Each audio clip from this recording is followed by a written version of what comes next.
சமயம் தமிழ் நேயர்களுக்கு வணக்கம். இன்னைக்கு நம்ம பனீர் ஸ்டஃப்ட் பன்ஸ் எப்படி செய்யறதுன்னு பார்க்க போகிறோம்.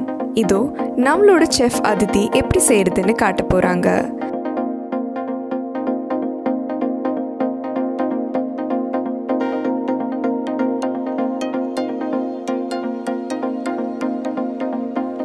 முதல்ல ஒரு பவுலில் மைதா சேர்த்துக்கோங்க. அது கூட ரவையும் ஆட் பண்ணிக்கோங்க. இப்போ அதில் உப்பு, ஆரிகானோ, பேக்கிங் பவுடர் போட்டு எல்லா இன்க்ரீடியன்ஸையும் நல்லா மிக்ஸ் பண்ணிக்கோங்க.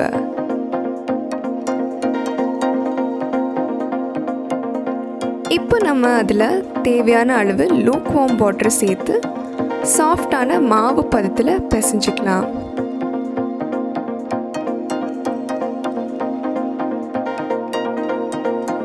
இப்போது இந்த மாவு பதத்தில் பிசைஞ்சு வச்சதில் கொஞ்சமாக எண்ணெய் சேர்த்து இதை ஒரு 30 நிமிஷம் நம்ம சைடில் எடுத்து வச்சிடலாம்.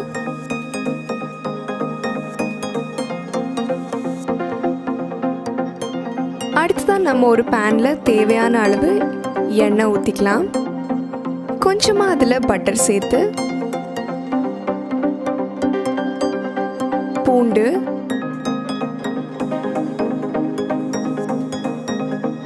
இப்போ நம்ம அதில் கட் பண்ணி வச்ச வெங்காயம் சேர்த்து 2-3 நிமிஷம் வதக்கிக்கலாம். இப்போ நம்ம இதில் கட் பண்ணி வச்ச கேப்சிகம், அதாவது கொடமிளகாய், தேவையான அளவு உப்பு,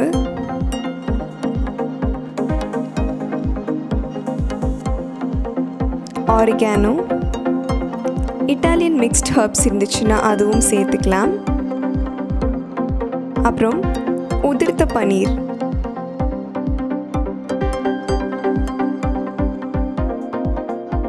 இது எல்லாமே சேர்த்து மீடியம் ஃப்ளேமில் குக் பண்ணுங்கள். ஒரு 3-4 நிமிஷம் வர.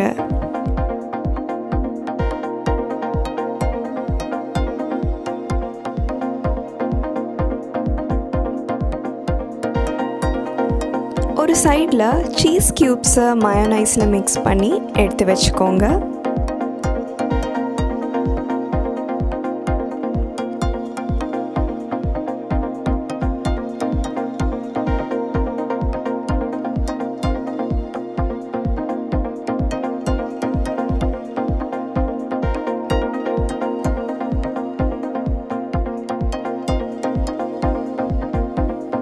இப்போ நம்ம ஏற்கனவே பன்காக ப்ரிப்பேர் பண்ணி வச்சுருந்த மாவை நல்லா ஃப்ளாட் பிரெட் பதத்துக்கு ரோல் பண்ணிக்கலாம்.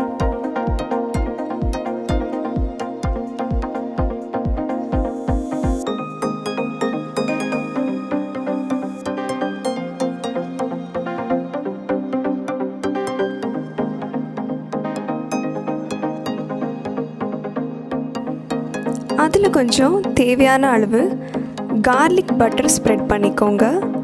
அப்புறமா நம்ம ஏற்கனவே ப்ரிப்பேர் பண்ணி வச்ச ஸ்டஃபிங்கை நம்ம அதில் உள்ளே வச்சிடலாம். இப்போ நம்ம ப்ரிப்பேர் பண்ணி வச்ச மயோ சீஸ் மிக்ஸை இதில் ஆட் பண்ணி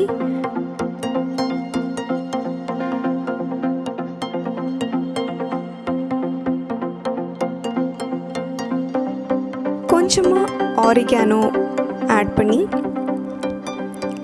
பன்னோட எட்ஜஸை கவர் பண்ணிக்கலாம். உள்ளே இருக்கிற ஃபில்லிங்ஸ் வெளியில் விழாமல் பார்த்துக்கோங்க. இப்போ இந்த பன்னை நம்ம ஜென்டலாக கைகளை வச்சு ரோல் பண்ணலாம். எல்லா பன்ஸும் ப்ரிப்பேர் ஆகிற வரை இதே ப்ராசஸை ரிப்பீட் பண்ணுங்கள். இப்போது இந்த எல்லா பன்ஸையும் ஒரு ட்ரேயில் வைக்கலாம். ட்ரேயை பட்டர் வச்சு கொஞ்சம் க்ரீஸ் பண்ணிக்கோங்க. இப்போ நம்ம இது மேலே கொஞ்சம் ஆரிகானோட சீசனிங் ஆட் பண்ணிக்கலாம். இந்த பன்ஸை நம்ம 180 டிகிரியில் வச்சு 15-20 மினிட்ஸ் வரைக்கும் பேக் பண்ணலாம்.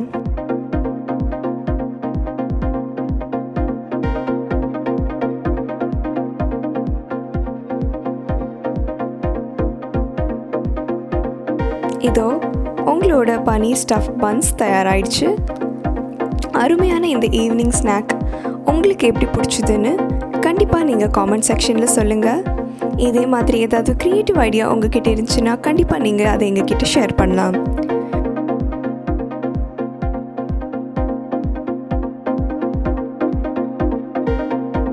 இந்த வீடியோ வீடியோ உங்களுக்கு பிடிச்சிருந்துன்னா மறக்காமல் லைக் பண்ணுங்கள். சமயம் தமிழ் சப்ஸ்கிரைப் பண்ணாதவங்க மறக்காமல் சப்ஸ்கிரைப் பண்ணுங்கள்.